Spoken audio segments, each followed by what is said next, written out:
تو میں یہ عرض کر رہا تھا معراج نبی صلی اللہ علیہ وسلم کو جسد اطہر کے ساتھ ہوئی.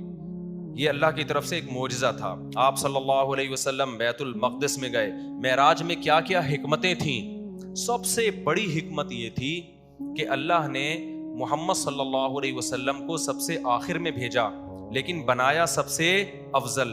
تو پریکٹیکلی کچھ ایسے کام کروانے تھے تاکہ آپ کی پریکٹیکلی فضیلت، عملی دنیا میں آپ کی فضیلت تمام پیغمبروں پر ثابت ہو جائے.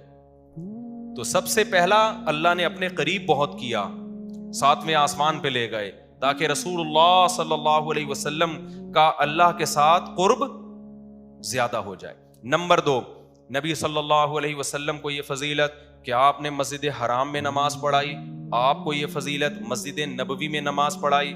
یہ دونوں بڑی عظیم مسجدیں ہیں.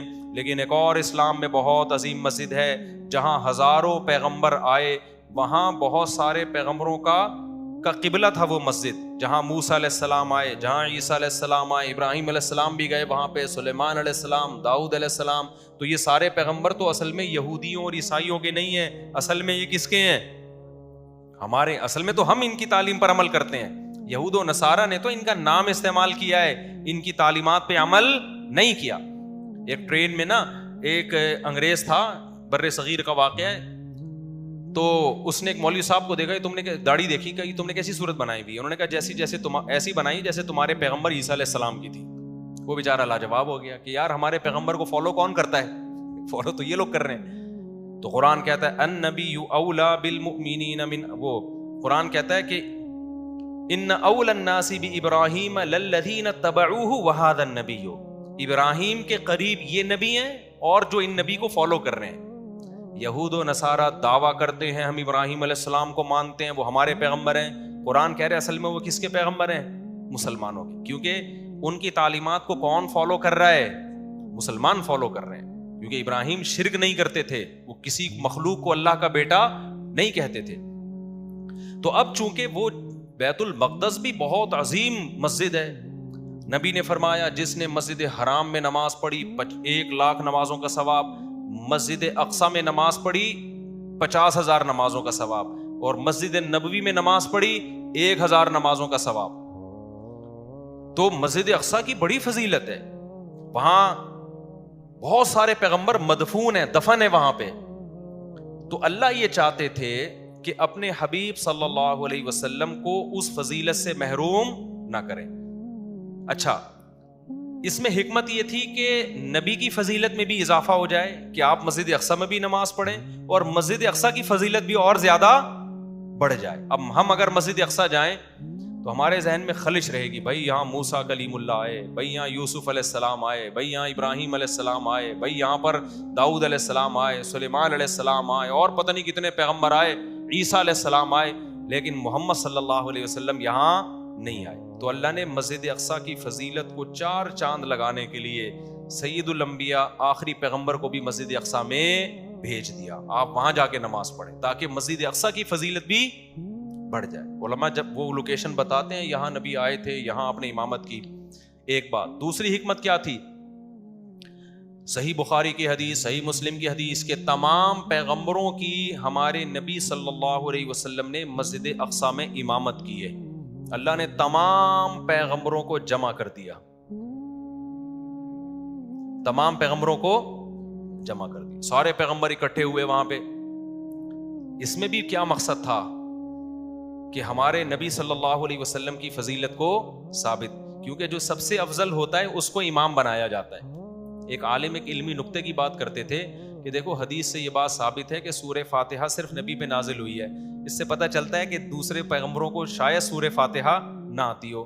تو جب ہمارے نبی نے نماز پڑھائی تو ان کے طریقے سے پڑھائی ہوگی یا اپنے طریقے سے؟ اپنے طریقے سے. تو فاتحہ نبی نے پڑھی، پیچھے جو پیغمبر تھے وہ کیا تھے؟ خاموش تھے. اس کا مطلب بغیر فاتحہ کہ ان کی نماز ہو گئی کہ نہیں ہو گئی؟ کیونکہ انہوں نے تو صرف سنی ہے.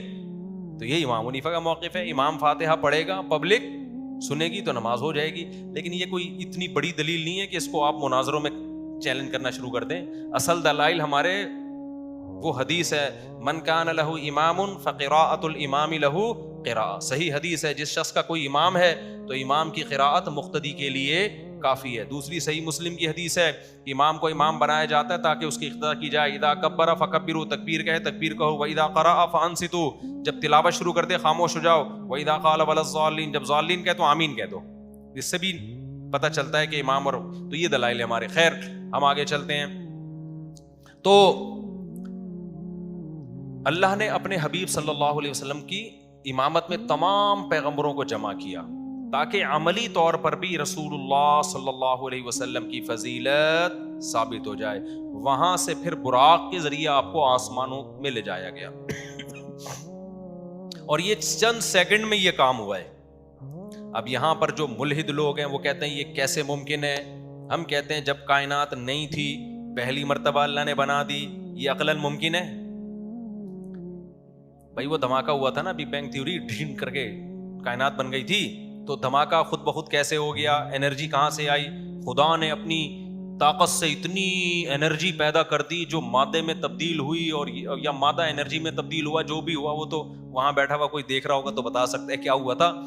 تو وہ جب بغیر سبب کے اتنی بڑی کائنات کو بنا سکتا ہے, اس کا مطلب وہ کچھ کرنے میں کسی سبب کا محتاج نہیں ہے. تو اللہ تعالیٰ کے لیے یہ نبی نے نہیں کیا. اگر نبی نے خود کیا ہوتا تو ایک اعتراض بنتا تھا, بھائی اتنے تھوڑے سے عرصے میں آپ مسجد اقصیٰ سے کیسے ہو کے آ گئے؟ یہ کام کس نے کیا ہے؟ اللہ نے کیا. تو اللہ سب کچھ کر سکتا ہے. اعتراض جب بنتا تھا جب ہم کہتے ہیں یہ محمد صلی اللہ علیہ وسلم نے خود یہ کر لیا ہے, پھر اعتراض بنتا تھا. دوسری بات یہ کہ رسول اللہ صلی اللہ علیہ وسلم کو جو معراج کروائی گئی, اس کی ایک بہت بڑی حکمت یہ بھی تھی تاکہ نماز کی جو فرضیت ہے نا وہ عام احکام کی طرح نہ ہو. معراج پہ بلا کے نبی کو نمازیں دی گئی ہیں تاکہ امت نماز کو دیگر اسلامی احکام کی طرح نہ سمجھے. بھائی آپ نے جب کسی کو گفٹ دینا ہوتا ہے, ایک طریقہ تو یہ ہے کہ آپ پوسٹ کر دیتے ہیں, اس کے گھر میں لیٹر آیا, کھولا تو 5 روپے نکلے اس کے اندر سے, ٹھیک ہے نا, 50 روپے کا نوٹ نکلا. یہ بھی ایک طریقہ ہے گفٹ دینے کا. ایک طریقہ ہے کسی بندے کو بھیج دیا.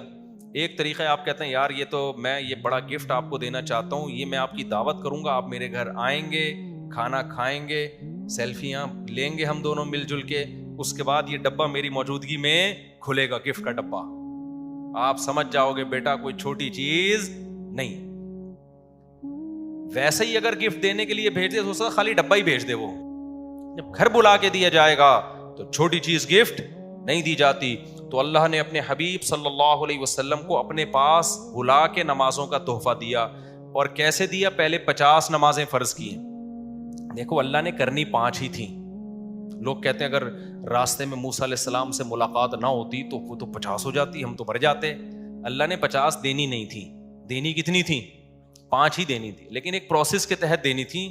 یہ بتانا تھا کہ میں چاہتا تو یہ تھا کہ تم ہر وقت نماز ہی پڑھا کرو, ٹھیک ہے نا. 50 کا تو مطلب یہی ہوتا نا, لیکن مجھے پتا ہے تم یہ کر نہیں سکتے, تو چلو 5 کر لو. ثواب کتنے کا مل جائے گا؟ 50 کا مل جائے. جیسے آدم علیہ السلام سے جو خطا ہوئی اور جنت سے نکلے, تو یہ تو پلاننگ تھی اللہ میاں کی پہلے سے, ٹھیک ہے نا. خطا نہ ہوتی تو جنت سے نہ نکلتے, جنت سے نہ نکلتے تو زمین پہ نہ آتے, زمین پہ نہ آتے تو آزمائش کہاں سے ہوتی؟ تو پیدا تو کس کام کے لیے کیا تھا؟ آزمائش کے لیے. تو اللہ نے کہا چلو شیطان کو تھوڑا سا ورغلانے دو, آدم کو خطا کرانے دو. اللہ کو پتا ہے یہ تو توبہ کر کے ٹھیک ہو جائیں گے, لیکن اس بہانے یہ جنت سے نکلیں گے. پھر ان کی اولاد کو میں بتاؤں گا کہ گناہ وہ چیز ہے جو آپ کو جنت سے نکالتا ہے, اور اگر گناہ ہو جائے تو توبہ وہ چیز ہے جو دوبارہ جنت میں لے جاتا ہے. اور یہ سبق بھی ملے گا کہ شیطان نے بھی غلطی کی, آدم نے بھی غلطی کی. شیطان کو حکم دیا سجدہ کر, شیطان نے کہا نہیں. آدم کو حکم دیا اس درخت کے قریب نہ جانا, آدم بھی چلے گئے. خطا دونوں سے ہو گئی نا. لیکن شیطان سے جب غلطی ہوئی, اللہ کو غصہ آیا, تو شیطان غصے کے جواب میں توبہ کرنے کے بجائے اور اکڑ گیا, اور کہنے لگا موت تک زندگی دے, سب کو جہنم میں لے کے جاؤں گا. اکڑا ہوا ہے اب تک. اور آدم کو جب پتا چلا اللہ کو غصہ آیا ہے, تو آدم نے کیا کہا؟ ربنا ظلمنا انفسنا, اے ہمارے رب ہم سے اپنی جان پر ظلم ہو گیا. وَإِن لَّمْ تَغْفِرْ لَنَا وَتَرْحَمْنَا, معاف کر دے, تو نے معاف نہیں کیا برباد ہو جائیں گے. ثُمَّ اجْتَبَاهُ رَبُّهُ, اللہ کہتے ہیں ایسی پسند آئی توبہ, ہم نے آدم کو دوبارہ منتخب بنا دیا. تو ہم شیطان کی اولاد ہیں یا آدم کی؟ تو کام شیطان والے کرنے یا آدم والے؟ ہمارے ایک دوست ہیں مسقط میں, انہوں نے کارڈ چھپایا کہ اولاد آدم کی طرف سے حسن قرات کا انتظام کیا گیا ہے. ان کے دادا آدم نام ہے ان کے دادا کا, تو ان کے دادا کی اولادوں نے کوئی حسن قرات کی محفل کا انتظام کیا نا, تو کارڈ آیا اولاد آدم کی طرف سے.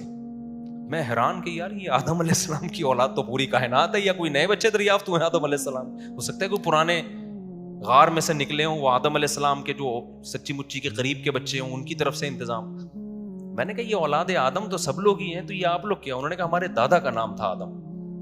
میں نے کہا اللہ تعالیٰ آدم کی اولاد کو صحت اور عافیت والی زندگی اور ایسے پروگرام انعقاد کرنے کی بار بار توفیق عطا فرمائے. تو خیر, ہم کس کی اولاد ہیں؟ آدم کی, شیطان کی نہیں ہے. تو کس کے طریقے پہ ہم نے چلنا ہے؟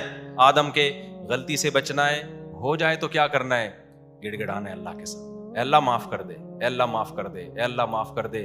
تو اللہ کہتے ہیں 100 بار گناہ کر کے 100 بار بھی توبہ کی تو معاف, توبہ میں تاخیر ہو سکتی ہے, اللہ کی طرف سے معافی میں تاخیر نہیں ہوگی. تو یہ بھی حکمت تھی. خیر, تو اسی طرح جو رسول اللہ صلی اللہ علیہ وسلم جب معراج پہ گئے نا, تو اللہ نے جو 50 فرض کی تھی, اللہ کو پتا تھا یہ نہیں پڑھیں گے 50 نمازیں. شادیاں کس وقت کریں گے پھر یہ اگر 50 نمازیں پڑھیں گے؟ 4 شادیاں بھی تو کروانی ہے نا, بچے بھی پلوانے ہیں ان سے, تو ہر وقت باوضو رہیں گے یہ, تو پھر کیا خیال ہے؟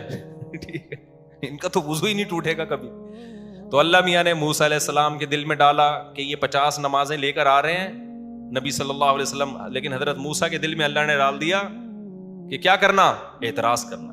حضرت موسیٰ سے ملاقات ہوئی, کیا دیا گیا؟ آپ نے فرمایا کہ 50 دی گئی ہیں. حضرت موسیٰ نے کہا میری امت پر تو اس سے کم نمازیں فرض ہوئی تھی, وہ پوری نہیں کر سکے, آپ کی امت کیسے کرے گی؟ ہوتے ہوتے کم کرتے کرتے کتنی ہو گئی؟ 5 نمازیں. تو حضرت موسیٰ علیہ السلام سے اللہ کرے ہم سب کی ملاقات ہو جنت میں, ہم سب ان کو مبارکباد دیں گے, حضرت آپ کا بہت بہت شکریہ. کیا خیال؟ تو لیکن حضرت موسیٰ سے ایک دفعہ بات کر کے نہ ہٹ جانا, کیونکہ بہت زیادہ جلالی پیغمبر ہیں. میں نے بتایا تھا نا, موت کا فرشتہ آیا انسانی شکل میں. حضرت موسیٰ نے پوچھا کیسے آنا ہوا؟ اس نے کہا آپ کی روح قبض کرنے.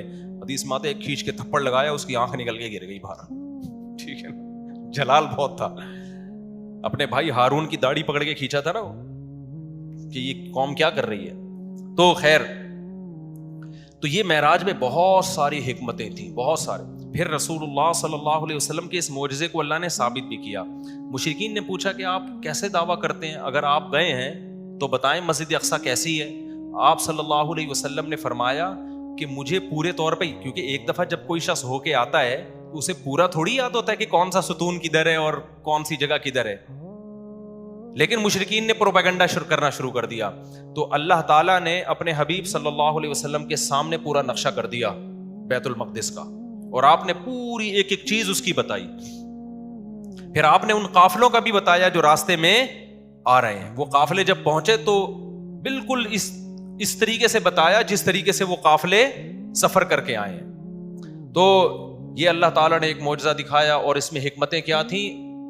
یہ ثابت کرنا کہ یہ پیغمبر تمام پیغمبروں سے